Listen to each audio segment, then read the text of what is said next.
Good morning, all. I hope you're enjoying the cold weather on Friday. I'm off to the Welsh coast for 4 days. It's forecast rain, so today's webinar could be the only sunshine moment of my week. The question is, as we talk about the cold weather, is cold calling dead? And boy, have I had fun sort of looking at stats on cold calling. So we all know cold calling is hard, and the sales stats are going to sort of go through that, and they say the majority of cold calls don't even get through in the first place. So what do we take away from cold calling when we sort of look at the stats? And these are the stats that have come through. On average, a salesperson can make 33 cold calls per day, and this came from the Entrepreneurs Forum.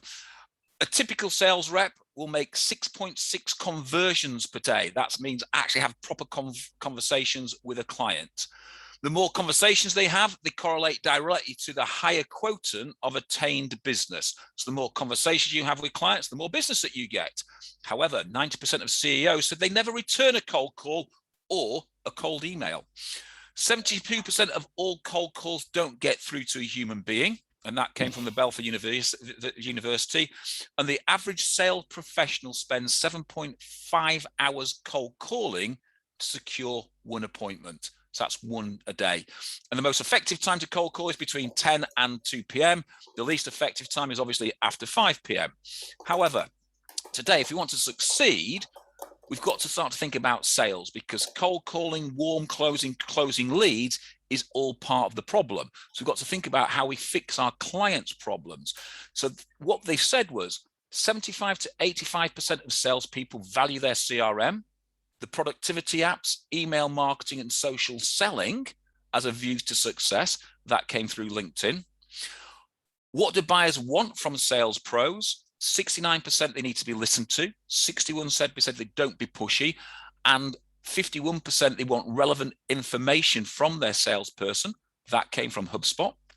The most successful people have aligned their personal goals to their work goals, which came from the Harvard Review. 82% of buyers said they accept a meeting with salespeople after a series of contacts, beginning with a cold call. 62% of sales reps said their cold calls are the worst part of their job. Probably is. However, 44% of sales reps stop making a sales call after receiving a negative response to that first call. So that means half our competition is almost gone after we've made that first call. 78% of sales reps who use social media report their research actually helps them gain a better sale and gain more sales. And 51% of company owners said they would rather hear from a salesperson via the phone, and I'll repeat that again, via the phone, compared to email, fax, drop-in visits, or other social media contacts. So according to the phone stats by the RAIN group, the phone is the most productive thing that we have. And representatives must on average make 6 calls to sell a product or a service. And that came from Velocity. So with lots of stats boiling out. So today, Mr. Jacobs is back from his travels and he's joining us. So we're going to sort of kick off today and start to look at what's actually happening out there on the marketplace with regards to sales calls. So the question is, to kick off with, Paul, why do you think recruiters are turning away from cold calling? Okay, well, welcome everybody. I hope everybody is well, and as Howard said, getting used to the autumnal weather.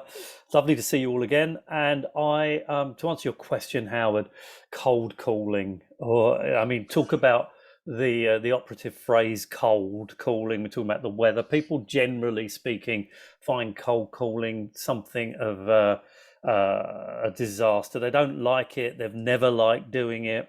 You know, you and I spend a lot of time training and coaching people both here and abroad. And whenever you talk about cold calling, or to use that lovely S word, selling, people get very upset and concerned. And it's not a new phenomena. This isn't something that suddenly appeared in 2021. Suddenly everybody dislikes or fears cold calling. It's been something that most people have found very difficult ever since I've entered the industry over 40 odd years ago. So the truth is it effective? Is it as effective as it used to be? Is it something we should continue doing? Well, your statistics, Howard, seem to indicate that we should carry on cold calling. But what is the definition of cold calling? Now, I always answer this when people say cold calling. Is that just a quick call out of the blue to somebody you've not spoken to before? I guess by definition, the answer is yes, but have a good sound reason for calling in the first instance. Picking up a phone blindly and speaking to a prospective client with the opening statement, "Hi, I'm calling to see if you have any vacancies we can help you with," died out about 45 years ago. It's just an ineffective method of making contact. The first thing we should be training our consultants to think hard about is, why are you calling? Why should anybody give you 10 seconds, let alone minutes, of their life? What is it you're going to say to them in that opening statement, that opening gambit, that's going to get their attention? So we train on things like elevator pitches, don't we? We talk about, what do you say in a 60-second situation that will compel the client to talk to you, give you more of his or her time, provide you with an hour of their time, perhaps in a meeting. So rehearsing your elevator pitch, that first 10 seconds and then leading into the next 50 seconds, what are you going to say? How are you going to gain someone's attention? Why should they listen to you? That's the coaching and training we need to give to people to help them overcome the fear of, inverted commas, cold calling. It's interesting, isn't it? I think why people are turning away from cold calling is that they generally haven't got a reason to call the client because they haven't spent enough time to investigate that. I also think that, the office atmosphere at the moment, isn't conducive for cold calling. Lots of recruiters are really negative about cold calling, but don't understand that they've probably did an awful lot of cold calling to get where they are. And I think the other side of that is, in recruitment, what we've started to see is that, we understand that 360 isn't right and not working, and therefore the behavioral strengths of the person aren't aligned to actually cold calling. They're more aligned to a delivery model. And obviously everyone is telling us that social media is telling us that cold calling is dead via different sort of reasons. So I think there's lots of reasons why people are turning away from cold calling, but we've got to start to think about the long-term game. And it's the long-term game that we start to think about that really should lead into why we should be doing probably more cold calling than ever before, but it's how we make those calls. Yeah. So I think cold calling over the last 5 years, Paul's been given a really bad stigma by marketing. Why? Well, firstly, let's make an important point here. And everyone listening right now have, I'm sure, cultivated long-term loyal relationships with many, many clients. But if they think hard about how they ever got into that position, or this current position, somewhere in the dim distant past, they would have made a cold call. I mean, at some point you have to pick up a phone or find a method of contacting somebody that is going to be the first time. It's going to be the first time you have a conversation, by definition cold. There's no way of avoiding it. At some stage you're going to have to pluck up the courage to pick up the phone and speak to somebody. It's difficult to find other methods. How do you do that? And you've asked the question, how do we combine, if you like, how do we look at combining cold calling with marketing? What's the stigma around this given by marketing? Well, I think it's probably related to the point that you have to, as I said a moment ago, have a sound reason for calling. And I think that coming up with reasons for calling, whether that is the old and probably the best method of cold calling, which is to offer a candidate that you know is likely to be somebody of interest to that client as your opening statement. I mean, it couldn't be more obvious. Isn't that what we're actually paid to do as consultants, to take responsibility for marketing great candidates, take them to market, approach employers to say that you've got this brilliant candidate that you are representing, explaining their benefits to that client, and then hopefully closing on the candidate to see whether they'd be of interest in meeting them, maybe arranging a meeting to go and see them yourself, either via perhaps personally or via video, but using that methodology. And I think marketing people will add to this, that there's a whole range of marketing methods to make contact with customers in advance of a cold call, some of which will relate to information that you're passing over of interest to them.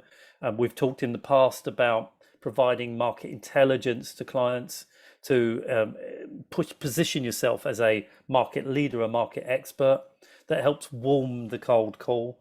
And if there's a series of things going out in advance of your first phone call, then that is going to help. It's going to help open doors. It provides brand awareness. They're aware of your expertise and knowledge. It may warm up that initial phone call, but that initial phone call is going to have to take place one way or the other. When people complain, and they have to me many times, as I'm sure with everybody else listening, that they don't like cold calling, my view is very simple. We know in our industry that rejection is our staple diet, that you have to hear no, no, no said many times before somebody says yes. The problem, as you pointed out, Howard, is that if you give up after the first few calls and you don't continue to try, you're never going to hear the yes. And I was always taught that every no was one step closer to somebody saying yes. So I never saw no as a negative. I saw no as a positive step to yes. It sounds odd, but that's the way my brain is kind of hardwired.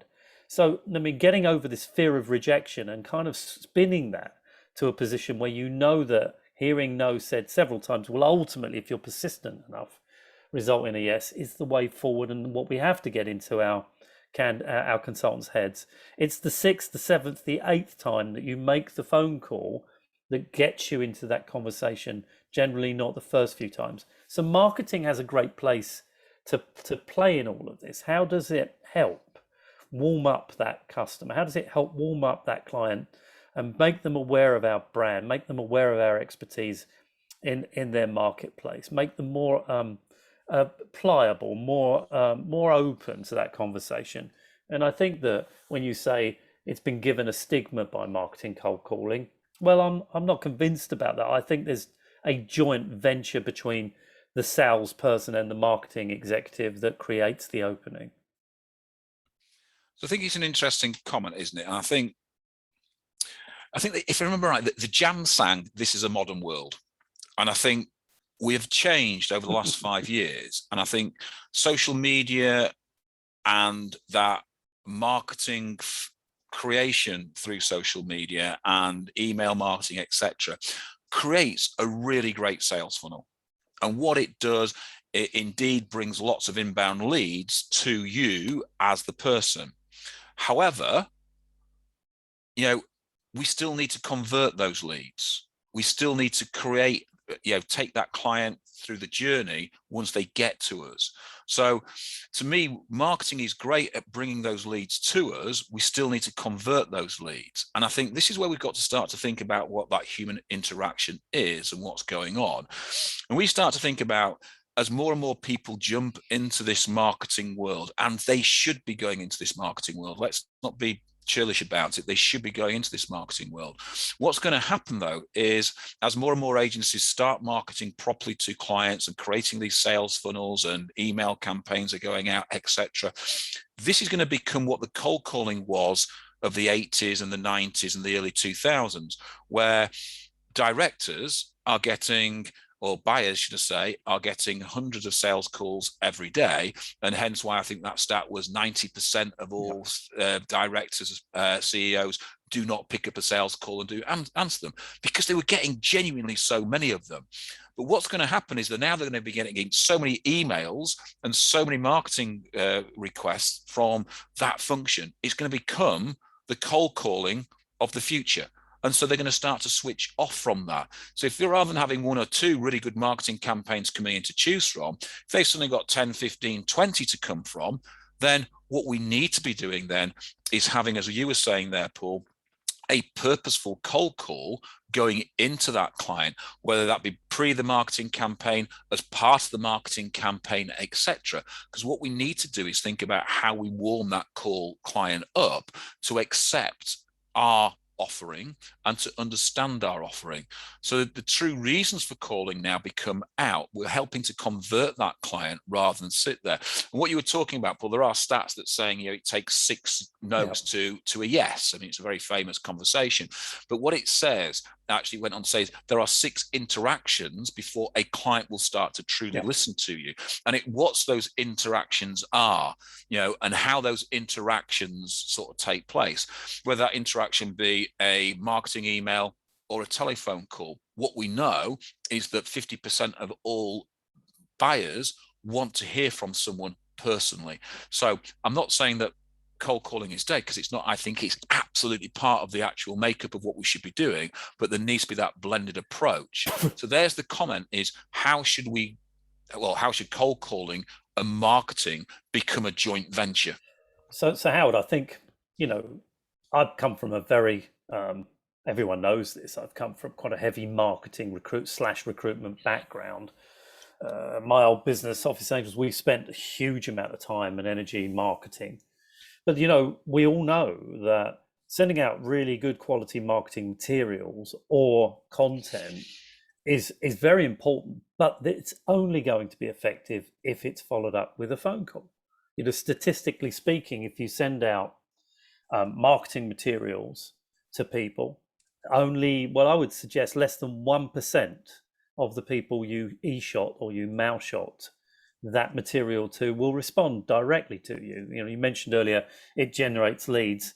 It really only generates leads, in my opinion, if you're picking up the phone and calling people after they've received something from you. And you need to be doing that within 24 to 48 hours of that content hitting their inbox, because as one of our listeners has just said, we all get bombarded daily by incoming marketing style emails, and we ignore them by and large. If you get a phone call directly after, and pretty much directly after, there's a greater chance that you might be able to convert or at least start to develop that lead.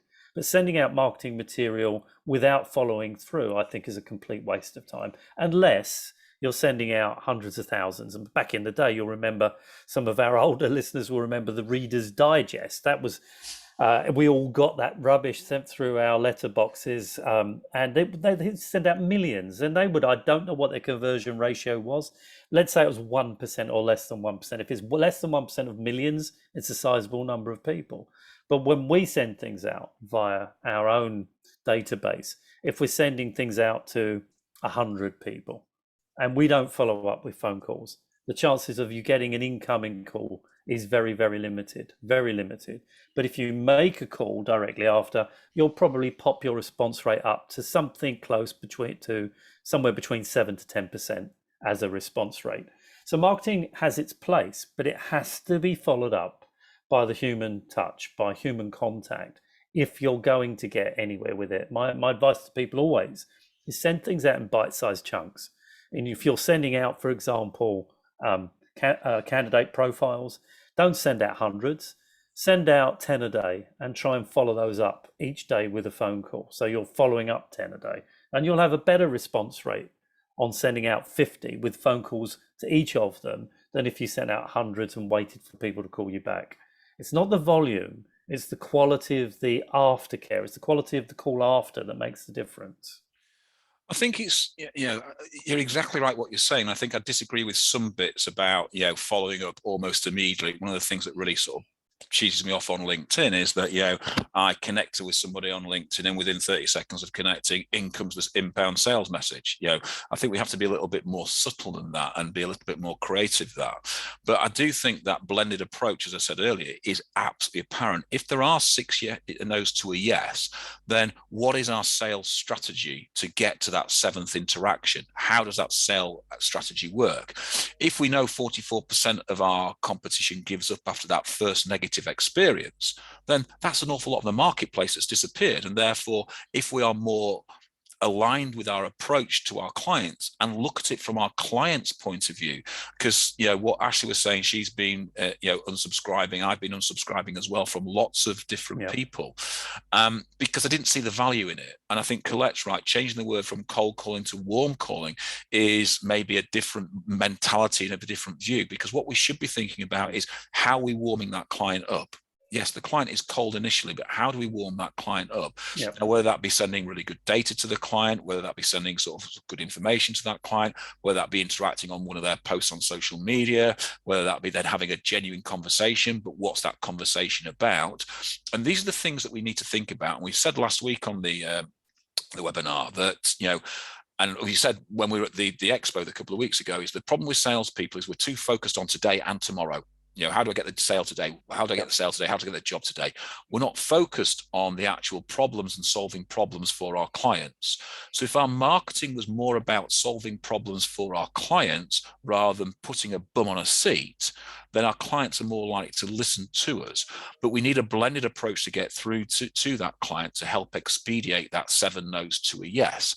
And therefore, having that really good combined sales and marketing strategy together, that's when we start to really drive the business. And lots of clients are saying, I'm talking lots of recruitment agents saying that, I'm getting all my business coming from inbound, and that's brilliant. And that's what your marketing should do. But as I've said, as soon as everybody starts to get into that fashion, guess what? Your inbound marketing to your client is going to become the cold calling of the 90s. So we have to change that approach. We have to be more intelligent about how we're approaching our clients and what we're approaching our clients with, because they are buying a service and they are buying our knowledge, and that's what we've got to get across. So when we look at business development in this modern era, it requires a blended approach. So looking at what your background was, Paul, and looking where we are today, what would be your approach to that new business development?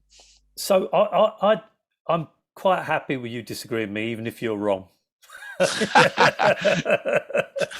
Because I still think that in the end, it does come down to, you're right in saying, of course, you're right in saying that we need a blended approach, and it needs to be clever marketing. We have to attract the interest of clients to our brand. We have to position ourselves as market and sector experts. We need to demonstrate we know what we're talking about. And importantly, very importantly, we need to let our clients know, or prospective clients particularly know, that we're a magnet for the kind of candidates, employees that they're interested in.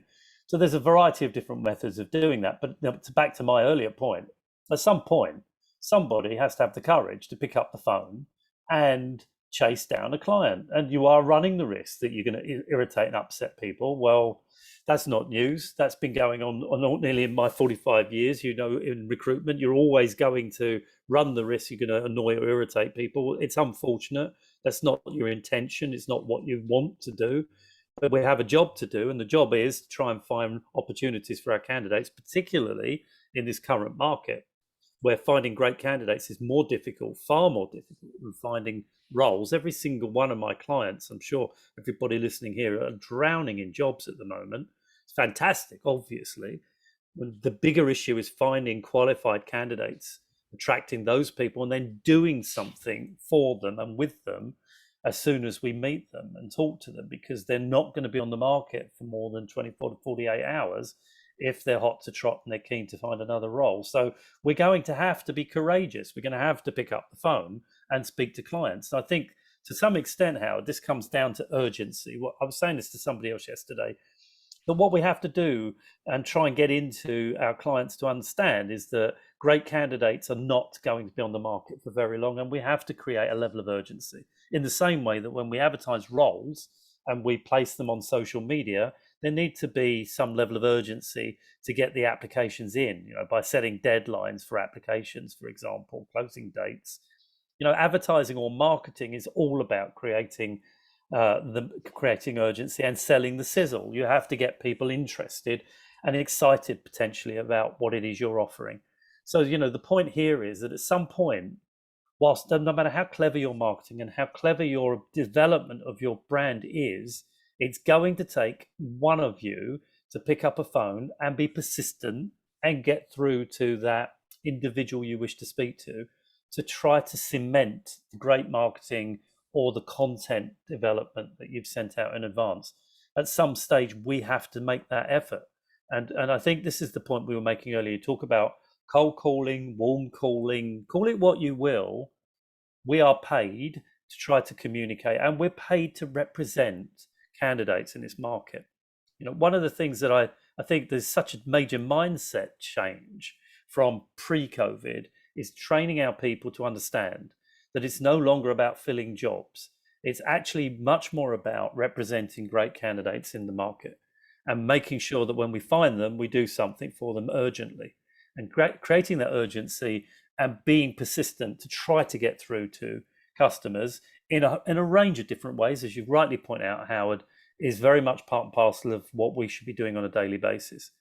But of course, my key point here would always be it isn't just about presenting candidates or indeed materials that we're producing that provide information and intelligence for our clients. It's very much more about, I think, ensuring that we're acting very swiftly on behalf of candidates, making sure that we're doing everything we can in our power to ensure that we give them the best opportunities to find new roles. And that requires, as I've said, a level of urgency. It requires a level of courage. I think, your comment there, selling the sizzle, is absolutely right, because we all know that, to sell the sizzle, you have to take the sausages out of the fridge and warm them up to get them to sizzle. And that's what we're talking about, going from cold to warm calling and driving that. And I think my business development sort of strategy, if I, what would mine be, would start with actually finding out the people within my business who have the actual skill set to do selling. And what you'll find is that a lot of your 360 people are really good at delivery and okay at selling, but then you'll find some really good salespeople, and I would take those people and I would start to develop their skill set. I start to develop their skill set for a different style of selling, because what we're not talking about is just picking up the phone and asking, have you got any jobs?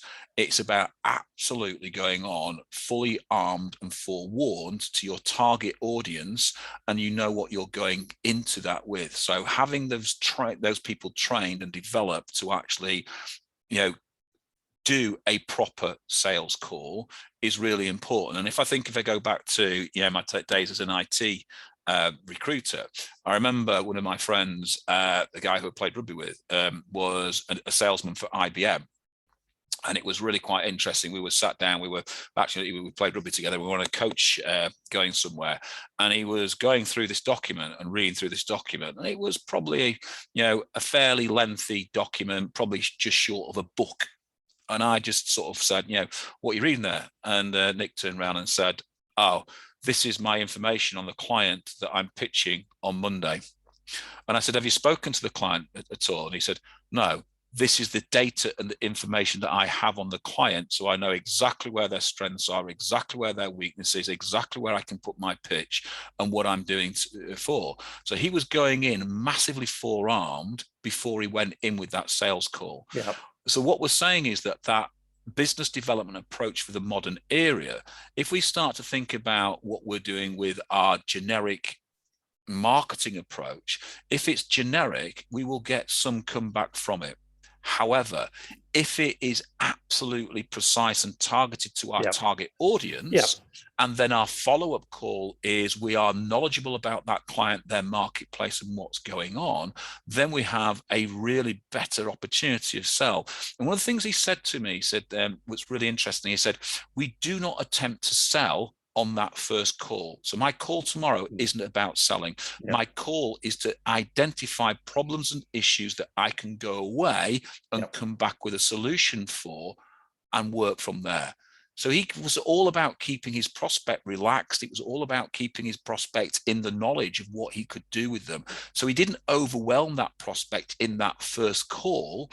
What he did was we'd go on with absolutely specific data. So it was not about overwhelming. It wasn't about, trying to get that call today and get that sale today. It was about a long-term process.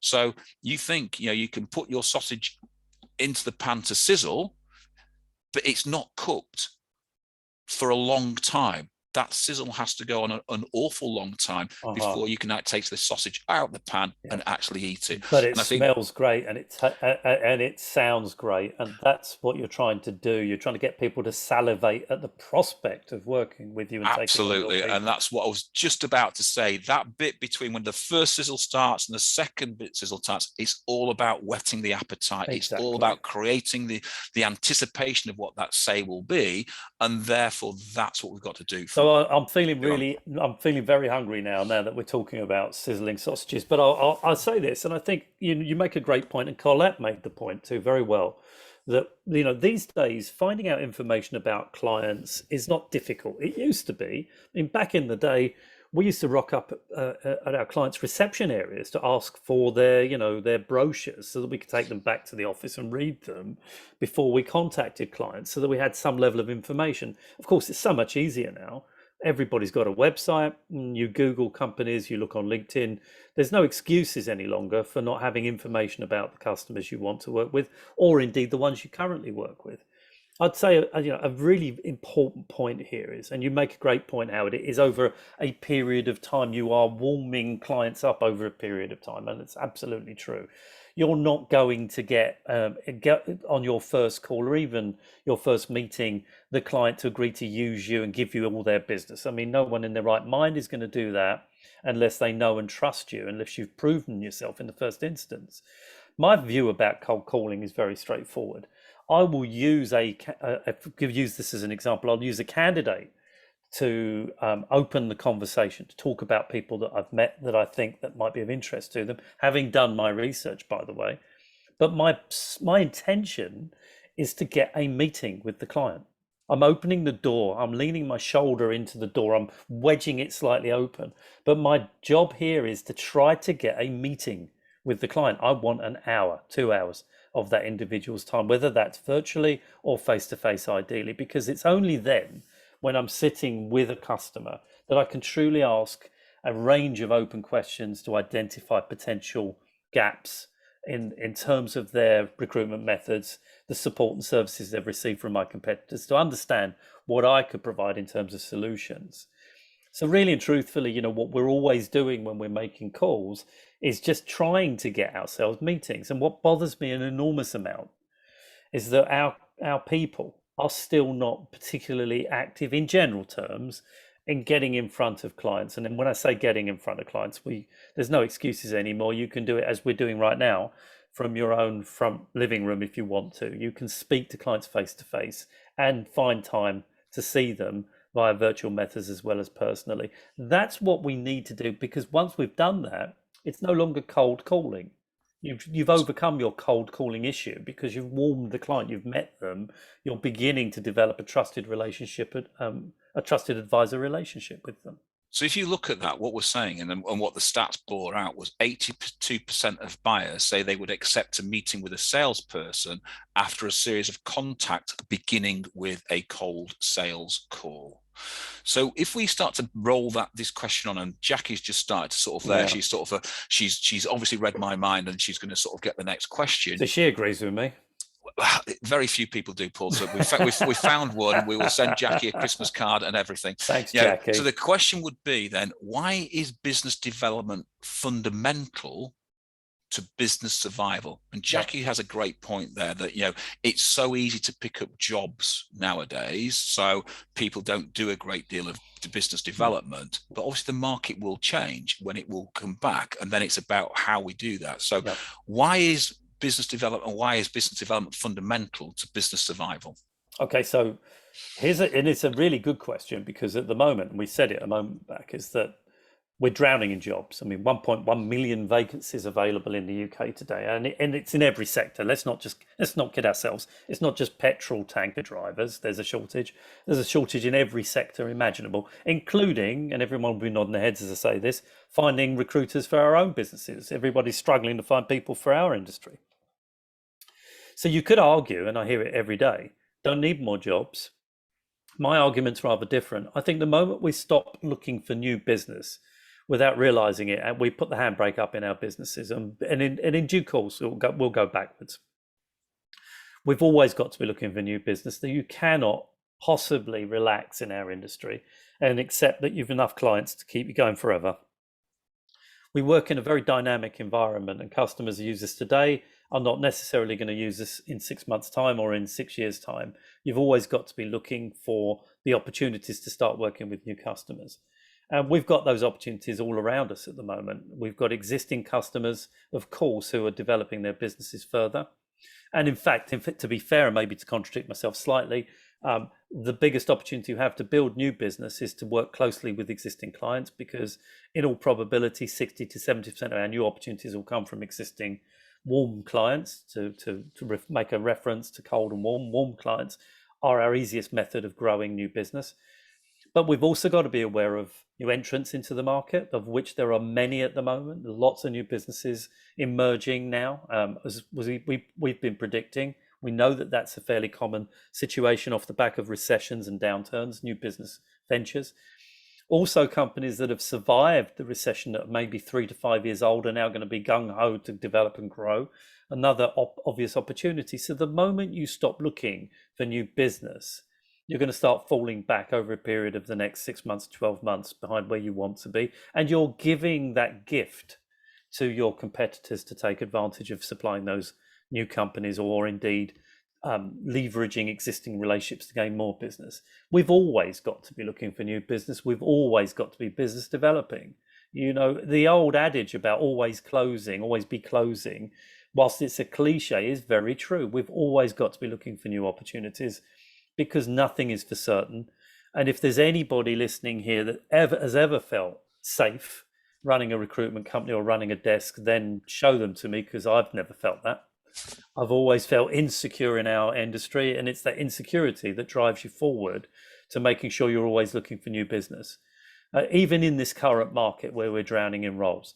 What this market gives us, however, is an opportunity to be more selective about the companies and the vacancies we work on. And that, I think, is perhaps more germane to this point. Of the roles we pick up, new business and existing business and clients that we work with, which of those elements of business are we going to be focused upon? We can't spread ourselves thinly across every role. That's a disaster. What jobs, which companies do we wish to work with and work on, and which are the roles or the companies that we would politely refrain from working on or working with? And those are the questions I think that my clients are asking themselves, looking carefully at how do we become more selective? How do we start to become more discerning with the business we bring in? And keep in mind, we have a responsibility, a duty of care, I think, to ensure that when we get candidates interviews, we're placing them with employers who we feel have integrity, treat people well, look after their staff, are decent places to work. There is no law about that, but I think we have a moral obligation to check that out and be comfortable that we're making introductions to the right organizations. And I think we're in that place right now. There's plenty of business available for sure, but is it business we want?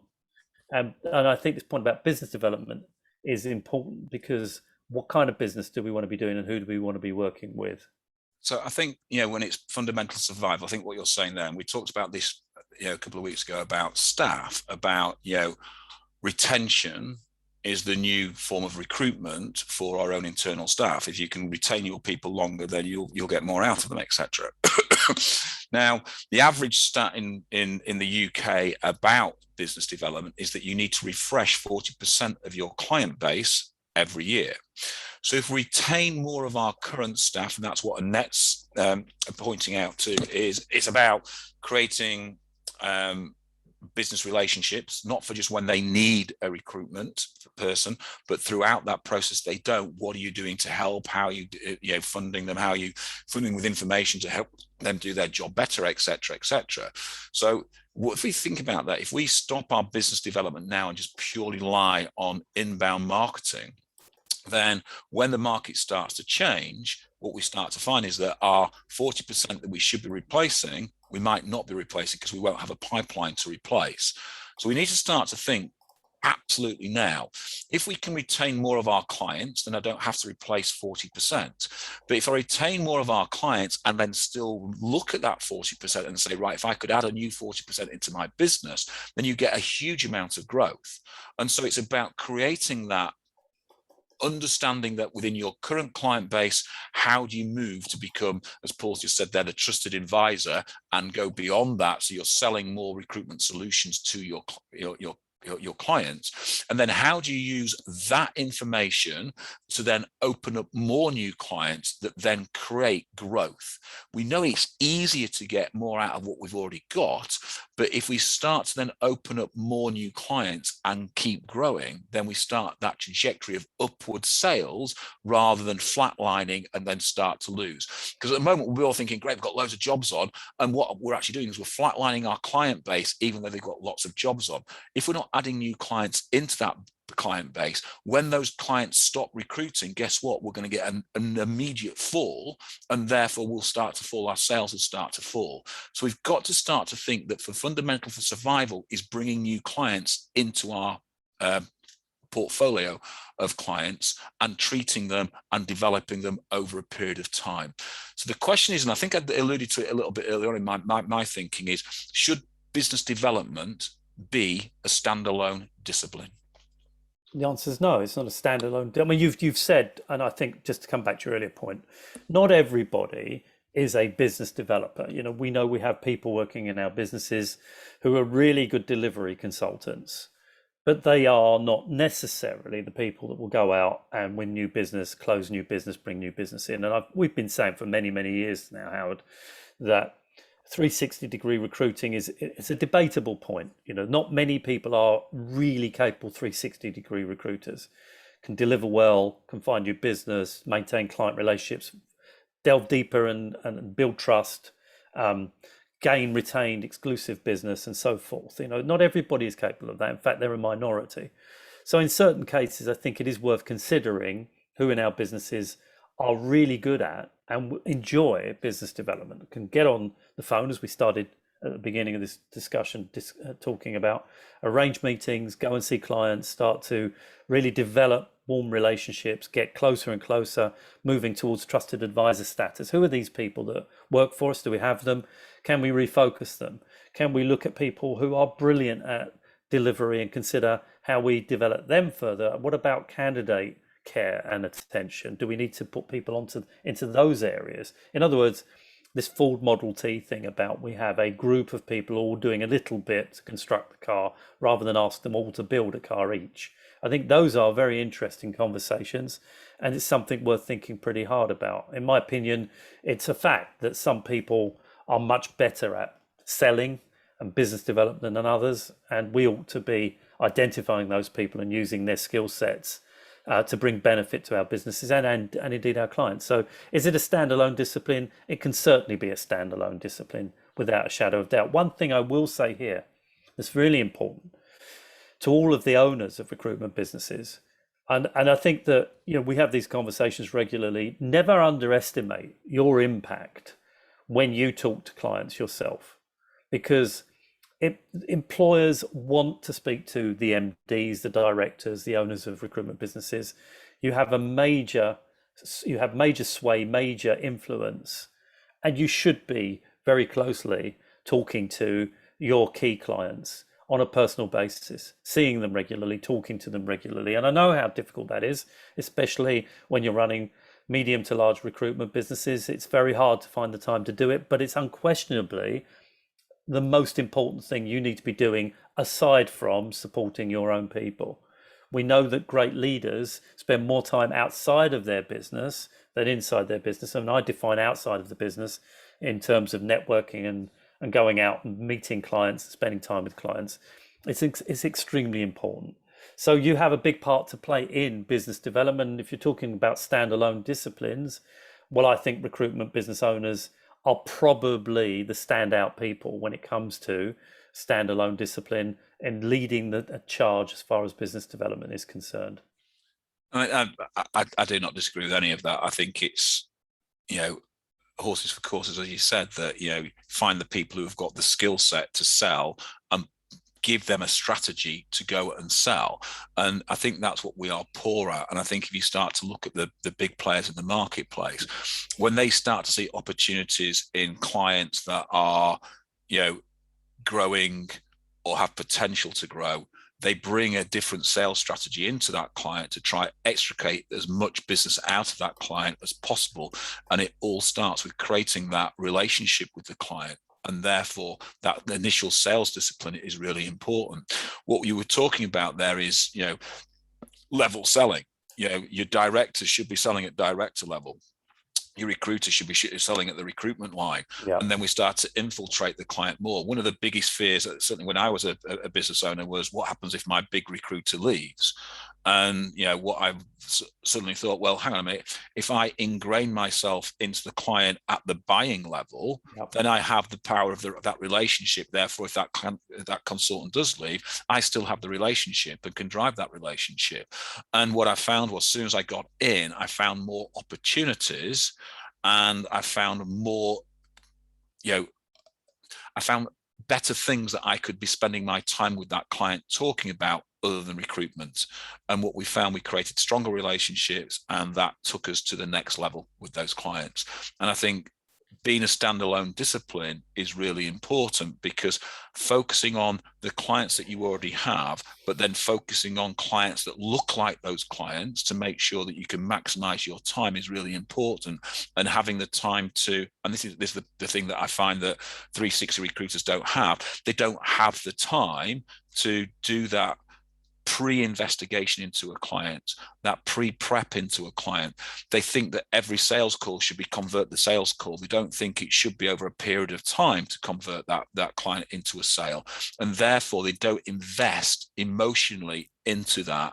And that's what we need to start to think about. How do we invest emotionally into our business development to make sure that our clients are getting everything that we need, and we are getting everything out of the individual clients, but then we're refreshing those clients by bringing new clients into that portfolio, hence growing the business. I think, Mr. Jacobs, we've probably hit our time.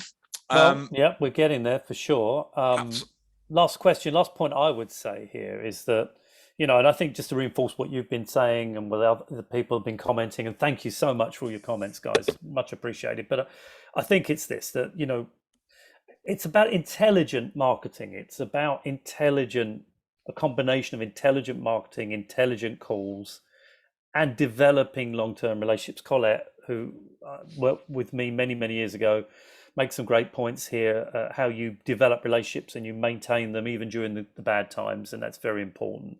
I know we often use cliches, it's difficult to avoid them, but people buy people, and people buy people they like. And really, if we're going to maintain long-term relationships with clients, that there's no substitute at all for constant contact, constant meetings, keeping in touch with people through the good times and the bad, and making sure that we're always there for them. But it's also about looking forward. If we're looking for new business development, really thinking hard and intelligently about what market we want to penetrate, which clients we want to work with, those that we don't want to work with. We didn't talk margins today, because here's the opportunity through business development to be looking at better quality margins, to consider which companies are going to give us the margins we deserve and those that aren't. There's a whole range of questions here, but it's no question at all that we are in a business that requires us to sell, to business develop, to consistently do it. And we've got to be training and coaching our people in a range of ways to give them the confidence to get in front of clients and talk regularly to them about the services we provide, the intelligence we provide, and the brilliant candidates that we resource and supply.